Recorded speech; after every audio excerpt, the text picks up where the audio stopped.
Bonjour, je me présente, je suis Karine Normandin, conseillère pédagogique en français à la commission scolaire.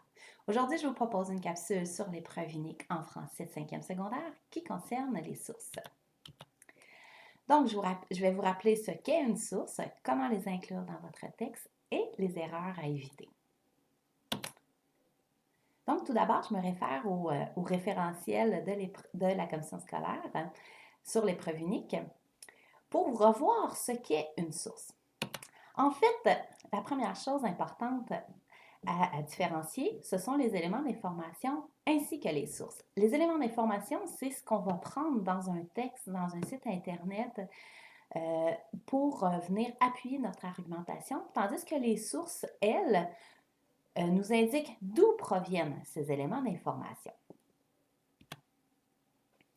Donc, si vous choisissez des éléments d'information qui proviennent du dossier préparatoire qu'on vous remet, sachez que toutes les citations directes que vous prenez dans votre dossier préparatoire, ainsi que toutes les données chiffrées, doivent être accompagnées d'une source. Et ces sources-là, pour les introduire dans votre texte, vous devez ajouter un élément parmi ces derniers, soit l'auteur du propos de la citation que vous avez choisie, soit l'auteur de l'article que vous avez choisi aussi, le titre de l'article, le nom de la revue ou du journal. Donc, un seul élément parmi ceux-là pour pouvoir introduire votre source si ça provient du dossier préparatoire. Par exemple, si je prends cette citation telle qu'elle, dans mon texte, seul le nom de l'auteur de l'article est nécessaire parce que cette citation-là provient d'un texte du dossier préparatoire de l'épreuve de juin 2017. Ce qui est très important, quand vous allez faire votre feuille de prise de notes, ce qui est très important, c'est de toujours noter le nom de l'article ou du texte, le nom de l'auteur de l'article que vous avez choisi, et ça sans faire de faute. Ce conseil semble assez anodin, mais ça arrive vraiment trop souvent que des élèves vont faire des fautes en retranscrivant sur leur feuille de notes.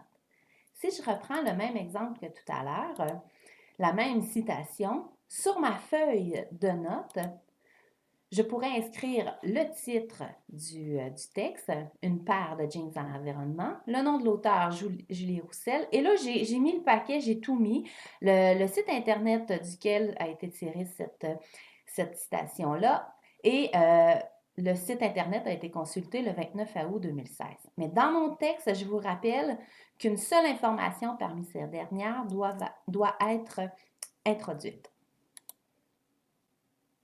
Un truc, si vous ne savez pas trop comment écrire le titre de l'article, référez-vous au sommaire dans votre dossier de lecture parce que parfois, on a des titres accompagnés de sous-titres et on ne sait pas trop si on doit tout inclure. Donc, dans le sommaire, le titre est écrit de la façon conforme. Si votre élément d'information provient d'un site Internet, vous n'avez qu'à inscrire l'adresse principale de ce site-là. Je donne un exemple.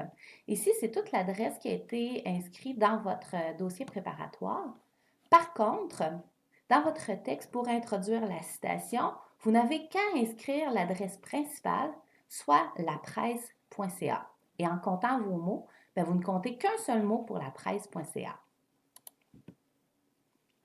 Si vous choisissez d'aller chercher des informations ailleurs que dans votre dossier préparatoire, là, vous devez avoir deux éléments pour introduire votre source.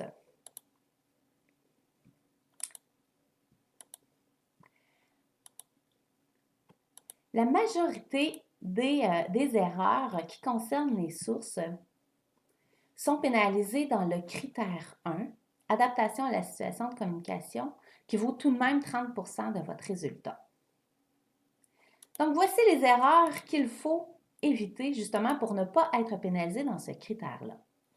Par exemple, si la prononciation du nom de la référence que vous donnez n'est pas bonne, vous allez être pénalisé. Par exemple, dans le texte Se vêtir avec des déchets du dossier préparatoire de juin 2017, un professeur qui s'appelle Paul Lannoy. Et si vous écrivez dans votre texte Paul Lavoie, bien, vous serez pénalisé au critère 1. Si vous changez le sexe d'une personne qui est considérée comme un élément d'information, vous serez pénalisé aussi. Par exemple, dans le texte La mode détruit-elle nos forêts, encore dans le dossier préparatoire de juin 2017, si par exemple vous prenez des éléments d'information là-dedans et que vous voulez prendre un auteur connu pour venir appuyer votre argumentation et que vous l'appelez Louise Hamelin au lieu de Louis, bien là, vous serez pénalisé encore là au critère 1. Si vous n'écrivez pas le véritable nom de la référence, vous allez être pénalisé. Par exemple, dans le texte La mode détruit-elle nos forêts, ce texte est écrit par Iris Gagnon Paradis et non pas seulement Iris Gagnon. Si votre source est absente, retenez que pour toutes les données chiffrées, vous avez besoin de dire où vous prenez ces données chiffrées-là. Si vous écrivez ce genre de phrase dans votre texte, malheureusement, le phénomène de la surconsommation ne semble pas s'essouffler puisque 150 milliards de pièces de vêtements sont faites chaque année dans le monde. Bien, vous devez venir dire où vous avez pris ce 150 milliards-là. Si vous ne le faites pas, vous serez pénalisé au critère 1 pour une source absente. Si vous choisissez d'écrire l'année de parution d'un article, mais que vous n'écrivez pas la bonne année de parution, vous serez pénalisé au critère 1. Si votre source elle est imprécise, vous serez pénalisé aussi. Par exemple, dans le texte se vêtir avec des déchets. Si j'écrivais cette phrase-là dans mon texte, selon Philippe Mercure, si les grandes entreprises comme Nike et Adidas choisissent de recycler leurs déchets, cela peut amener d'autres entreprises à les imiter. Dans mon texte, c'est bel et bien Philippe Mercure qui a écrit le texte « Se vêtir avec des déchets ». Or, ce n'est pas lui l'auteur de ces propos-là, mais bien notre cher Paul Lannoy.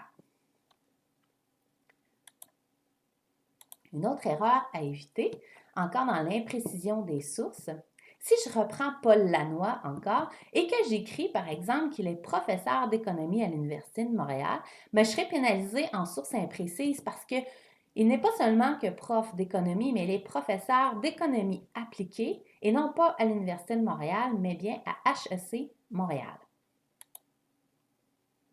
Sur ce, je vous souhaite un bon succès à votre épreuve.